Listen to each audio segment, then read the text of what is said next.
How you doing, my babies? I'm still going through my little COVID thing, but I'm doing okay.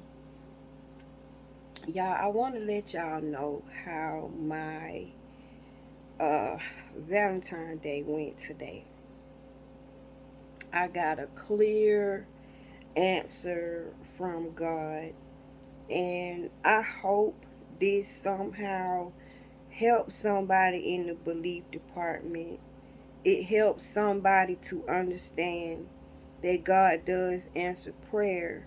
It's just that, are you listening? God answers all of our prayers. When I say all of them, it's just, are you receptive enough to receive the answers that He gives you?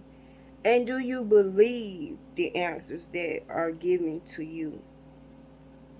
So I have to tell y'all about I guess my last 3 or 4 days. I've been in this room so much, I'm losing count of days. But my brother was in the hospital. Yesterday he got out of the hospital yesterday, but he been in the hospital for the past week. While he was in the hospital a couple of days ago, I had a dream. I dreamed about my grandmother. My grandmother has been dead ever since I was 15 years old, but I'm still able to see her. From time to time, I'll have a dream about her, and in my dreams, we have adventures. Sometimes we have conversations, and sometimes I just see her and she see me, but it's a way of communication from the other side, right? So I had a dream that I was walking through the mall and I had a cart in my hands. For some reason, I had Oreo cookies on my mind, and I was looking for Oreo cookies while I was walking through this big old mall. So I end up seeing my grandmother walking alongside this gentleman. I noticed it was her because everybody else was walking. Those two were floating, like they were gliding, they weren't walking. So when she turned the side of her face, I yelled, "Grandma!" And she didn't turn around. So I yelled, "Ski!" Because that was her nickname when she was alive. It was Ski. So she turned around and she smiled. She walked up to me and we began to have a conversation. I began to tell her what an impact she made on my life. I began to tell her how much I love her. I began to tell her how much I miss her. And I wish that I had her in my life today. And we began to talk about my brother that was in the hospital. And my brother had been in prison for 27 years, y'all. So he's out now, but he's sick. He's in the hospital. So she said, "I see Tori got out of jail." And I said, "Yeah, but he's in the hospital right now." I said, "He's not doing too good. He's not really feeling too good." She said, "I know." She said, "Because she said, I just left the hospital." She said, "We were there with him all night because he kept he kept not breathing." She was saying his breathing kept stalling, and we were trying to help him breathe all night long. She said, "And I played with his toes and I was trying to wake him up, but he got that little sleepy thing because my brother he goes to sleep. He just falls asleep wherever he is." She said he couldn't stay woke, but I wanted to show him that I was there. So before she left, I said, "Grandma, can you kiss me? She said, what do you mean? I said, could you kiss me on my lips? I said, you're gonna be gone. I'm not gonna see you for a while, and I can't go where you're going. I said, but I want to remember the imprint of your lips on my lips. Like, will you kiss me? And she said, what, girl? I said, not like that, Grandma. I said, I want to remember you, and I feel like what I would love to remember you by are your kisses. Like, I love your kisses. Could you give me a kiss on the lips? So before I knew it, she had done grabbed my face and she kissed my lips. Y'all, it was the sweetest kiss. Oh God, it was the sweetest kiss. I could still feel her hands on my jaws. I could still feel her kissing me. So she said, well, I can't stay long. She said, I gotta move on. Wherever she was going, she walked to the front of the mall. So I followed her to the front of the mall, but I noticed there were piles of Oreo cookies everywhere. It was a pile here, a pile here, a pile here, and a pile there. And she stopped at one of the piles and she said, all these cookies. She said they just everywhere, all over the place. And she smiled and she left. But the door she walked out of, there was a big rack of Oreos right there. Just all kind of Oreo cookies. So when my brother called me in real life, he called me that morning to tell me that he wasn't doing too good throughout the night. But before he could tell me, I said, don't tell me nothing. Don't tell me nothing. I said, I got something to tell you. I saw Grandma again, and Grandma been at the hospital with you. So I was explaining it to him.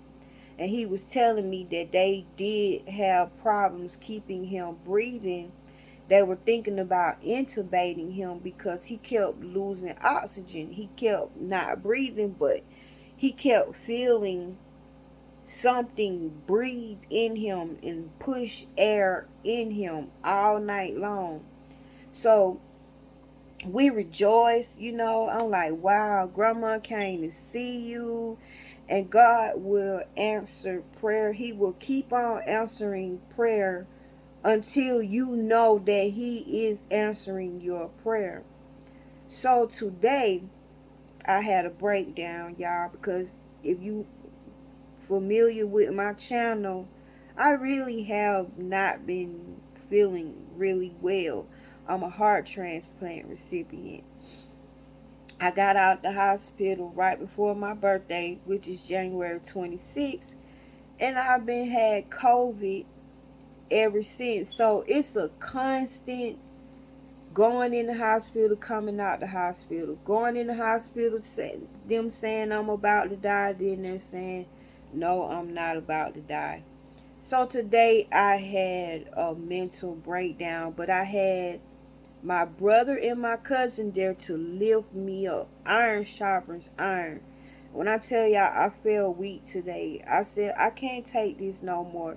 It makes me want to give up. I'm human. How much more suffering does my body have to do to protect me, to keep me living, to keep me breathing? And I'm like, I feel so sorry for my body. Like, I literally want to help my body, and all I know how to do is to just keep lifting it up to God, keep thanking it, keep praising it, keep telling it how much I love it. But y'all, my body is taking hits. Like, my body is literally taking all this stuff that I'm going through. So I start feeling it, and I start saying, God, this is only happening to me because you're allowing it to happen to me.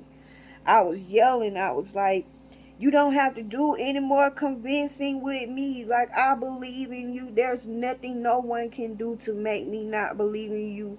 Hell, you can't even make me not believe in you. I've seen you. Like, this stuff is happening to me because you sit in me. So if COVID is in here, you know it's in here. You in here with COVID. If I keep going to the hospital, it's because you want to keep going to the hospital. It's not because I want to keep going to the hospital. Sorry, y'all.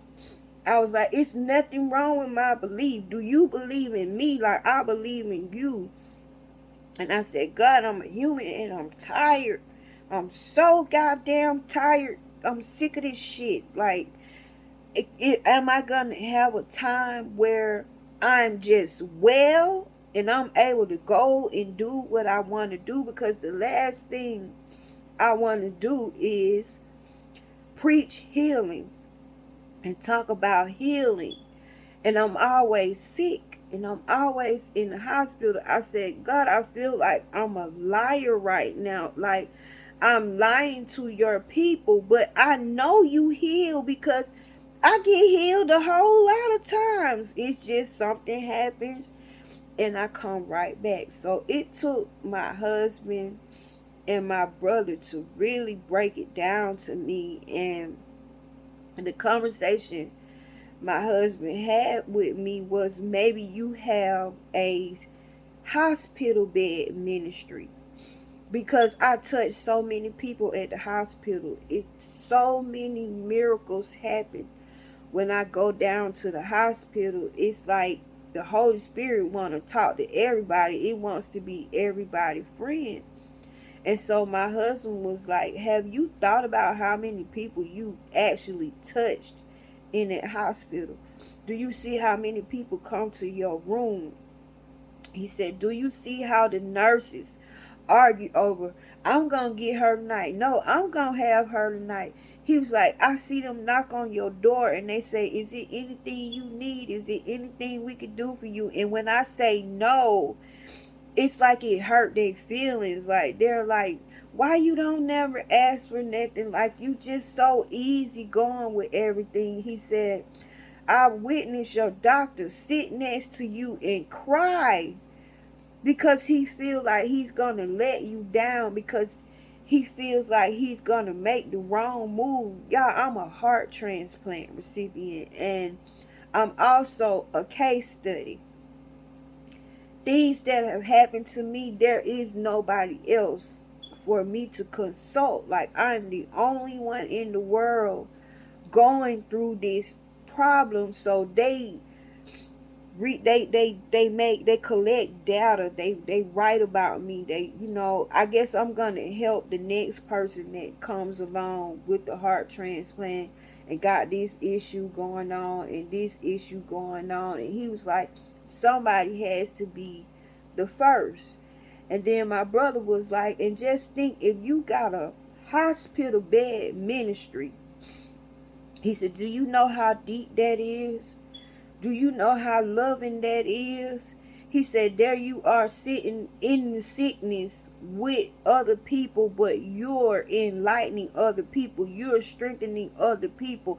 You're helping other people. And it took me a minute to get it, but I sat there and I thought about it, and all I could do was cry, y'all. All I could do was cry, because the way I found the hospital that gave me my heart, I heard the name through my ears.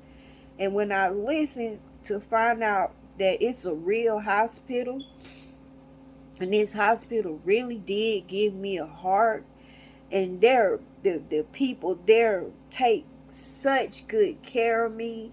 And just because the place is called St. Joseph, it's so biblical, y'all. It's so biblical. So today I was angry. I was upset. I was like, I want to live my life like everybody else. I'm not staying in the hospital all this year like I did last year. I was decreeing, I was declaring, but then I said, I'm burnt out. I'm so burnt out. I have no more prayers in me. It's like I'm going on fumes. And I said, I feel like I'm begging for my life. I'm bargaining for my life. I'm doing something and I'm sick of it, because I said it's not my belief and it's not my faith that is weak. I'm not going to believe that, because I got enough faith for all y'all out there. I have seen things. Nobody cannot tell me that God is not real. I understand how to talk to him. I understand how to communicate him. I get it. Like, I literally get it. So why all the theatrics? Why? So that is beyond my understanding. But I can thank God that he saves me every time my heart gets to 10%. The next day they say I'm dying. The next day I'm up. My heart back up. Like, I don't get it. But it weighs on you mentally. So today, by me not being able to go anywhere, I received so many gifts today, y'all. My Valentine was so nice. Even though I'm sitting in my room, I'm chilling, I can't go nowhere. Gifts just poured in here today, and the love I felt was so bigger than me. It felt bigger than me, right? So my husband bought me this basket. He got this basket made, and this basket is personal. Like, it is so much nice stuff in this basket. I got all types of Chanel perfumes, like no fakes, no fake stuff. Just, oh my God, this basket was, oh, it was breathtaking, right? So while me and him going through the basket, I said, you know what? I gotta apologize because I felt weak today, which I know is okay. And you don't have to be strong all the time, but y'all, I feel like I'm a soldier. Like, I'm a warrior. Like, no, I'm on the front lines. Like, get your shit together, because we got stuff to do. Like, that's me. So to be this weak and needing people, it's hard for me, because I'm used to everybody needing me, and right now I can't help anybody. I can't help anybody do anything. So we went through this basket, and there was a box of chocolates. They were called chocolates and creams or something like that. So I said, I don't really like that chocolate candy with the cream filling in it. He said, well, we're going to taste it. Like, we gonna see, because, this basket, my husband put his heart in this basket. Whoever made this basket for him, thank you so much. It really, really touched me. Y'all, when we opened the chocolates, guess what it was? Oreos. Yes, it was Oreos. It was all kind of Oreos dipped in chocolate, stripes on them, nuts on them. All, I mean, just beautifully crafted Oreo cookies. We were thinking we were gonna bite into chocolate, but it was the Oreos. And my heart, it swelled up on the inside of me, because God was letting me know that I did see my grandmother. I did have a conversation with my grandmother. I did spend time with my grandmother. My grandmother did go to the hospital, and they seen about my brother all night long. And I did see those Oreos in that realm. So I felt like she spoke to me again on this side out loud. I felt like I was getting a happy Valentine's Day from all my loved ones that have passed on. I felt love coming from another dimension. I could not believe these Oreo cookies. They were not the original Oreo cookies. These were gourmet, handcrafted Oreos, and I just felt like, wow, God do know everything I'm going through, even my complaining, even my suffering, even me wanting to give up. It was don't. I see you. I'm there with you. And to give me such a sweet treat like that, Oreos, right? It touched me so much, y'all. And the reason it's so special to me is because I received my heart February 21st, 2010. So my heart was my gift, like my Valentine gift from the heavens back in 2010. I really received a new heart for Valentine's Day. Plus, I had to give credit to my daughter that passed long time ago. She was born February 22nd, 2002. So, because of her spirit, she taught me how to see. She taught me how to put the pictures together. She, that little baby that didn't make it, has been leading me and guiding me this whole time. Like this whole time. My baby taught me how to see a whole nother world in front of me.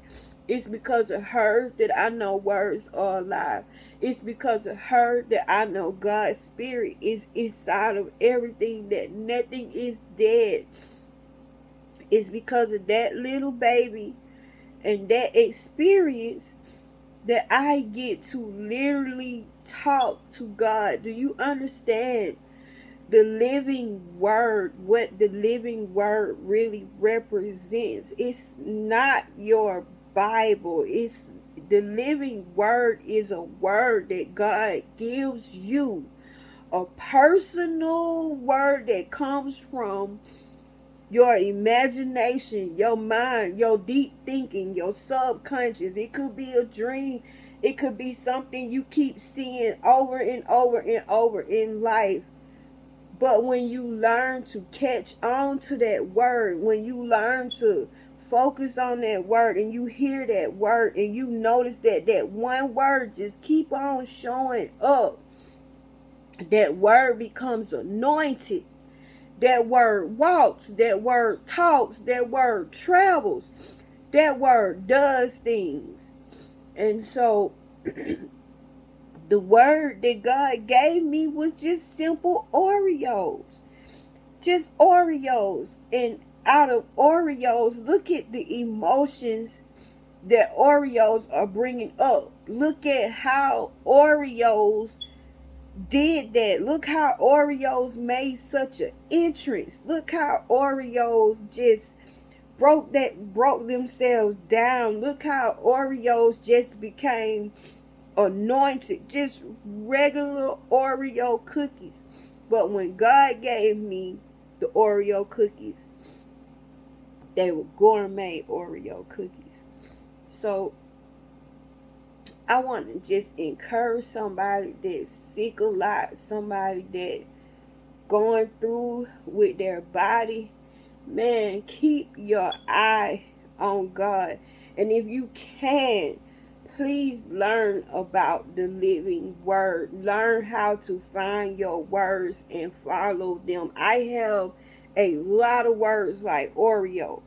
Like I got words that can just tell a story. Just that one Oreo. Look at Oreo. Look at what our Oreo just said. Look at what Oreo just did. Just Oreos. Plain old Oreos. But Oreos are anointed. Like Oreos really blessed me today. So I want to thank God for Oreos. And I pray that this really helps somebody and it encourage somebody and it make you slow down when you're asking for an answer. Just pay attention. that God answers you no matter how bad you think your life is or what you're going through. You can talk to God and you can get a clear answer. And my answer was sweet. My answer was delightful. My answer was handcrafted. And my answer was given with so much love, like so much love. And it was a rich gift. It wasn't just a sorry gift you just throw together. It was a thought out gift. And those Oreos spoke volumes. They spoke volumes. Oreo, just a simple Oreos. That is the living word. That is how I can explain the living word to you. That is how I can give you a good lesson on the living word. Words put the world together. Look what Oreos just did for me. I was freaking out today. I was freaking out today. And I got comforted by cookies. Oreo cookies. Plain. You can do so much with those beautiful Oreo cookies. I love you all so much. I'm going to get out of here because I just feel like balling. Like I'm still full. Like I have the Oreos here with me and I ate one. I ate one of those Oreos. And just think that Oreo came from over there. So the Oreo now has made its way over here. I'm pulling things out of the ether. I'm manifesting things that I'm manifesting what I'm going through, what's deeply rooted in me. To see those Oreos, I see my grandmother. I feel all that love from my ancestors. That was a big hello. I love you guys. And I wish you well. I hope my story helped somebody. But why complain? Just go with the flow. I'm really not suffering. Like I'm not just so sick. I just can't just. No, it's just taking up my time. And it's an aggravation, really. But before things get out of hand, God step in and He clear it right up and He get me out of there. But while I'm there, I'm working. So I never thought that it could be a hospital bed ministry. And I have one. And I feel blessed. I feel so blessed. You all have a happy Valentine's Day. And I love you so much. And thank you for listening to me. Like and subscribe to my channel. Help me spread my messages around. Y'all, it don't take long just to hit the little button or whatever. But help me get my messages out. I just want to encourage somebody. Help me encourage somebody while I'm going through. Because the more I encourage you, the stronger I get. And I really need encouragement. So, like and subscribe to my channel. And these are happy tears, by the way. I love you. I love you all. And you have the best Valentine's Day ever.